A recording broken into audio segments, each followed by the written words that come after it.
Hello everyone, Japanese ক্যালেন্ডারে লাল কালি পড়ে গিয়েছে, কারণ এটা হলো জাপানিজদের গোল্ডেন উইকের ছুটি। তাই আমরাও আর দেরি না করে দুজনে মিলে বেরিয়ে পড়লাম পাহাড়ের উদ্দেশ্যে। আর এটাই হলো আমাদের প্রথম লং ট্রিপ। জাপান আসার পর থেকে প্রতি মাসেই একবার দুবার করে ছোটোখাটো ট্রিপ আমরা করেছি, আর এটাই হলো আমাদের প্রথম লং ট্রিপ। অন্যদিকে জাপানিজ বাসে ট্রাভেল করার প্রথম এক্সপিরিয়েন্স হলো এই দিকে তো আরেকজন অর্ধেক রাস্তা ঘুমোতে ঘুমোতেই পার করে দিয়েছিল। রাত্রির ভিউ দেখতে দেখতে আমরা পৌঁছে গিয়েছিলাম গন্তব্যে।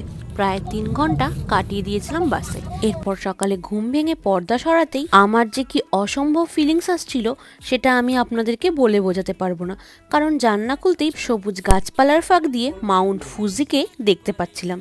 এরপর সকালবেলা ব্রেকফাস্ট করে আমরা কিন্তু বেরিয়ে পড়েছিলাম। নেক্সট ব্লগে সেগুলোকে শেয়ার করবো। টাটা।